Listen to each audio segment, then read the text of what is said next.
Antibiotic. आप दुकानदार के पास जाते हैं, फार्मासिस्ट के पास जाकर आप फार्मासिस्ट से ये कहते हैं कि मुझे पेट में दर्द हो रहा है, मुझे कोई और तकलीफ हो रही है, और फोन पर आप किसी डॉक्टर से पूछते हैं या किसी अपने जानकार से पूछते हैं और एक एंटीबायोटिक ले लेते हैं और उसे खाना भी शुरू कर देते हैं। जुकाम हो गया, जरूरत है एंटीबायोटिक की या नहीं है, लेकिन आप एंटीबायोटिक लेना शुरू कर देते हैं।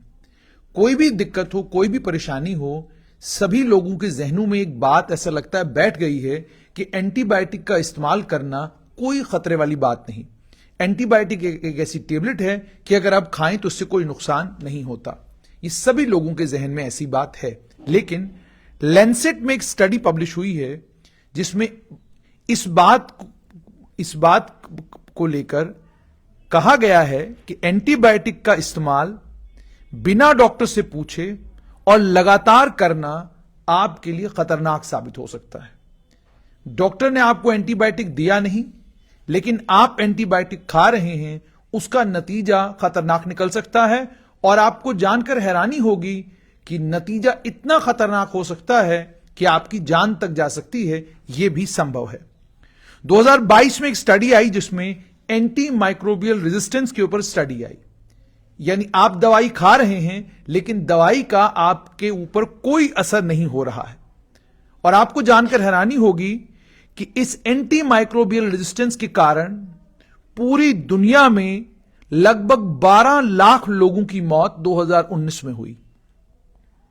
यानी आप एंटीबायोटिक खा रहे हैं लेकिन आपका जिस्म एंटीबायोटिक को एक्सेप्ट नहीं कर रहा और आपकी सेहत में कोई फर्क नहीं पड़ रहा है।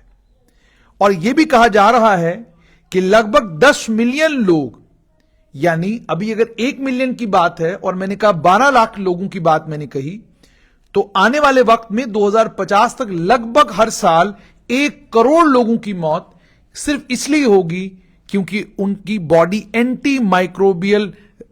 उनके जिस्म में एंटी माइक्रोबियल रेजिस्टेंस पैदा हुई है।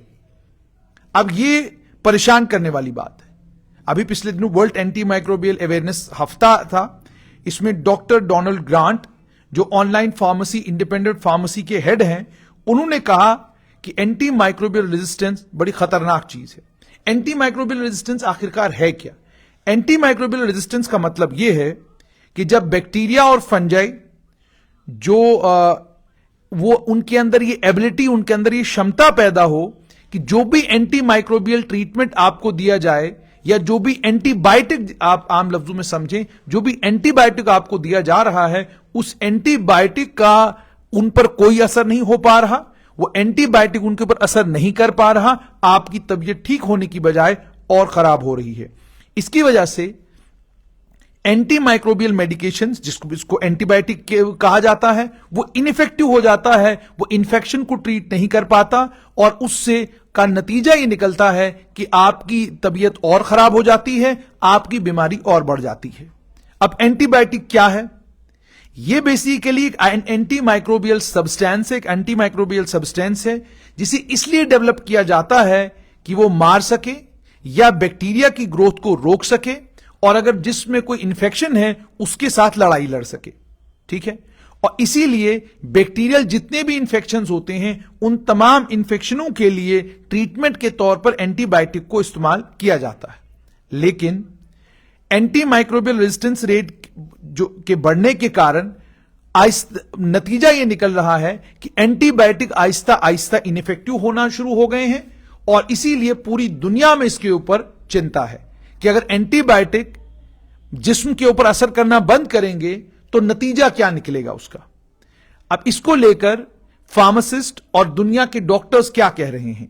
लैंसेट की स्टडी के मुताबिक, अगर लैंसेट की स्टडी में यह देखा गया कि एंटीबायोटिक्स का बेइंतहा इस्तेमाल करना, यानी जहां आपको 1 या 2 टिक्की की जरूरत है, उससे काम चल रहा है, आप हफ्ता भर एंटीबायोटिक खा रहे हैं। डॉक्टर साहब ने आपको टिक्की दी, कहा 5 दिन खाइएगा, 5 दिन के बाद छोड़ दीजिएगा। 5 दिन हो गए लेकिन आपने 10 दिन तक वो टिक्की खाई। यानी डॉक्टर कह कुछ रहा है, आप ऑनलाइन और गूगल पढ़ के कर कुछ और रहे हैं। तो कहा यह गया कि ओवर यूज, बेइंतहा एंटीबायोटिक का इस्तेमाल करना एक बड़ा कारण है एंटी माइक्रोबियल रेजिस्टेंस का। और यह भी कहा जा रहा है कि 3 में से एक एंटीबायोटिक ट्रीटमेंट जो है बेफजूल दी जा रही है, यह भी लैंसेट की स्टडी में निकल के आ रहा है। यानी एंटीबायोटिक की जरूरत नहीं है, लेकिन डॉक्टर एंटीबायोटिक प्रेस्क्राइब कर रहा है। डॉक्टर एंटीबायोटिक प्रेस्क्राइब क्यों कर रहा है? कि कोई एडिशनल इंफेक्शन ना हो जाए, उसको रोकने के लिए एंटीबायोटिक दी जा रही है। लेकिन लैंसेट की स्टडी ये कहती है कि ये बेफजूल है, ऐसे करने का कोई फायदा नहीं, कि आप जो इंफेक्शन हो सकता है उसके चक्कर में आप एंटीबायोटिक दे रहे हैं, जबकि आप खुद भी श्योर नहीं हैं कि वो इंफेक्शन होगा भी या नहीं। और ओवर यूज के कारण एंटीबायोटिक का जो जिस्म के ऊपर असर होता है, वो असर भी कम होना शुरू हो जाता है। यानी आपने एंटीबायोटिक लिया, लेकिन उसका जो असर आपके जिस्म के ऊपर होना चाहिए वो असर नहीं हो पा रहा। उसके नतीजे में बैक्टीरिया में आहिस्ता आहिस्ता रेजिस्टेंस पैदा हो जाती है, और जब रेजिस्टेंस पैदा हो जाती है उसका नतीजा यह निकलता है कि आप एंटीबायोटिक तो खा रहे हैं, लेकिन उसका असर आपके जिस्म के ऊपर कोई नहीं हो रहा। और यह भी कहा गया कि एंटीबायोटिक के मिसयूज के कारण एंटी माइक्रोबियल रेजिस्टेंस हो सकती है, कि आपने एक गलत ट्रीटमेंट इस्तेमाल किया। अब कैसे गलत इस्तेमाल किया?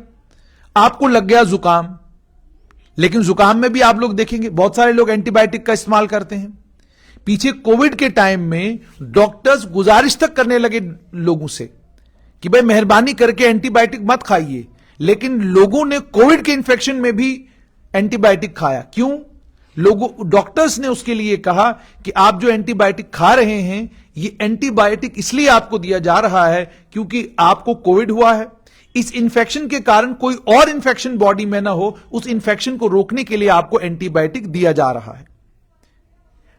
अब यहां पर स्टडी ये कह रही है कि ये मिसयूज है असल में, कि आपको वायरल इंफेक्शन हुआ है, एंटीबायोटिक से उसको कोई फर्क पड़ने वाला नहीं, लेकिन आप वायरल इंफेक्शन के लिए भी एंटीबायोटिक का इस्तेमाल कर रहे हैं।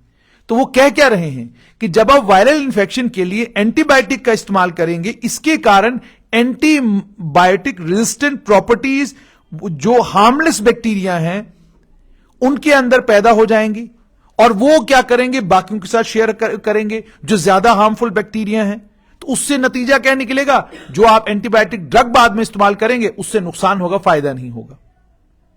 यानी वायरल इंफेक्शन के लिए एंटीबायोटिक का कोई इस्तेमाल नहीं, लेकिन आप वायरल इंफेक्शन के लिए भी जब एंटीबायोटिक का कोर्स करते हैं तो स्टडी ये कहती है कि उससे जो ऑलरेडी बॉडी के अंदर वो बैक्टीरिया हैं जो नुकसान बॉडी को नहीं पहुंचाते, बॉडी के लिए एसेंशियल हैं, उन बैक्टीरियाओं के अंदर एंटीबायोटिक रेजिस्टेंट प्रॉपर्टीज पैदा होती हैं। यानी वो एंटीबायोटिक को रेजिस्ट करना शुरू करते हैं। नतीजा क्या निकलेगा? वक्त के साथ जो ऑलरेडी अंदर एंटीबायोटिक अंदर वो बैक्टीरिया जो जिस्म के लिए हार्मफुल है, वो क्या करेंगे? बैक्टीरिया, जाहिर सी बात है ये जो हार्मलेस बैक्टीरिया हैं वो प्रॉपर्टीज उनके साथ शेयर करेंगे। नतीजा ये निकलेगा कि आप एंटीबायोटिक यूज करेंगे, उसका इस्तेमाल होगा ही नहीं। अब स्टडी क्या कहती है? स्टडी ये कहती है कि आप तब तक एंटीबायोटिक का इस्तेमाल न करें जब तक आपको डॉक्टर कहता नहीं, और दूसरा, आप एंटीबायोटिक डिमांड भी न करें अगर आपको कहा गया है कि आपको इनकी जरूरत नहीं है। और नंबर 3, ये डॉक्टर या फार्मासिस्ट जितनी देर के लिए जो दवाई खाने के लिए आपको कहता है, पहले तो डॉक्टर जितनी देर के लिए आपको जो दवाई खाने के लिए कहता है, मेहरबानी करके उस दवाई को उतनी ही देर तक खाएं और उसके बाद बंद कर दें। और उसके बाद भी अगर जरूरत पड़ती है तो डॉक्टर से ही सलाह लें कि क्या मैं दोबारा इस दवाई को शुरू करूं, या अब इस दवाई को शुरू करने की कोई जरूरत नहीं है। ना आप शेयर करें, ना आप इस्तेमाल करें जो एंटीबायोटिक्स बच जाती है, बिल्कुल इस्तेमाल ना करें। और यह भी कहा गया है कि एंटीबायोटिक के इस्तेमाल को मॉनिटर किया जाना चाहिए, रिव्यू किया जाना चाहिए, और डॉक्टर को उसे अप्रूव किया जाना चाहिए, क्योंकि डॉक्टर ही हैं जो बता सकते हैं कि जो इस्तेमाल आप कर रहे हैं वो पूरा है या पूरा नहीं है। और वही है जो बैक्टीरिया को एंटी माइक्रोबियल रेजिस्टेंट बनने से रोक सकते हैं। वो कैसे? कि वो आपको समझाएंगे कि कब तक आपने यूज करना है, कब तक आपने यूज नहीं करना है। अब एक और सवाल, एक्सपायर्ड एंटीबायोटिक्स भी कुछ लोग इस्तेमाल करते हैं, यानी एंटीबायोटिक एक्सपायर हो गई उसके बाद उसका इस्तेमाल किया जा रहा है। अब जैसे जैसे प्रिस्क्रिप्शन की जो दवाइयां दी जाती है उनकी कीमतें बढ़ रही हैं, तो यह भी स्टडी में आया कि कुछ लोग एक्सपायर्ड एंटीबायोटिक्स का इस्तेमाल करते हैं, ठीक है। कि भाई कोई पड़ा हुआ है वहां पर दवाई तो उसको इस्तेमाल करें, नई दवाई लेने के लिए तैयार नहीं होते। उसका रीजन ये कहा, उसके बारे में ये कहा गया है कि आप कभी भी एक्सपायर्ड एंटीबायोटिक का इस्तेमाल ना करें, जिनकी डेट्स एक्सपायर हो चुकी उनको दोबारा इस्तेमाल ना करें। उसका रीजन ये है पोटेंसी उनकी खत्म हो गई होगी, वो बैक्टीरिया को मारने में सक्षम नहीं होंगे, तो आपको ठीक होने में वक्त लगेगा और आपके सिम्टम्स और ज्यादा बिगड़ सकते हैं। और उसके बाद यह भी हो सकता है कि आपने अगर एक्सपायर्ड एंटीबायोटिक यूज किया, उसके बाद अगर आप सही एंटीबायोटिक भी यूज करेंगे तो ड्रग जो है इनइफेक्टिव हो जाएगा। तो जो ही एक्सपायरी हो जाती है ड्रग की, उसके बाद कोई गारंटी नहीं है कि वो एंटीबायोटिक इफेक्टिव होगा या नहीं होगा। तो इसलिए एक्सपायर्ड एंटीबायोटिक का इस्तेमाल ना करें। जहां तक एंटी माइक्रोबियल रेजिस्टेंस का ताल्लुक है, पूरी दुनिया में इसको लेकर परेशानी है और इस वक्त दुनिया इसी चीज को लेकर सोच रही है कि पूरी दुनिया में स्टैंडर्ड ट्रीटमेंट गाइडलाइंस चूंकि नहीं है, तो उसकी वजह से एंटीबायोटिक का इस्तेमाल जो है वो आसमान छू रहा है।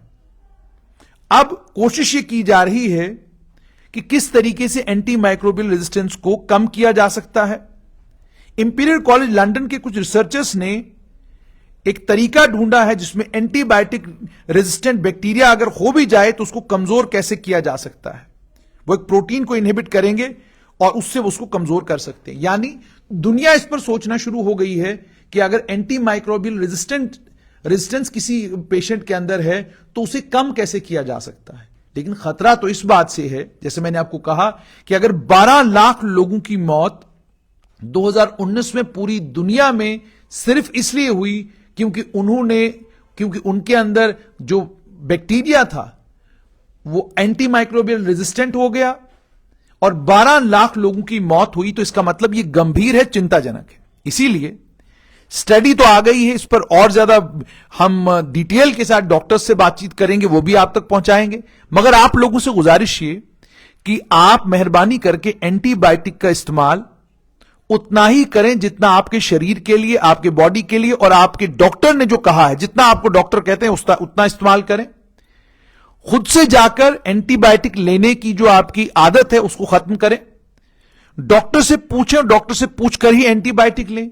वही एंटीबायोटिक लें जो आपकी बीमारी के लिए जरूरी है, उतना ही एंटीबायोटिक लें जितना एंटीबायोटिक लेना जरूरी है। बेइंतहा एंटीबायोटिक का इस्तेमाल करना आपके जिस्म के लिए भी खतरनाक है और आपकी जान के लिए भी खतरनाक है, अब स्टडी कह रही है।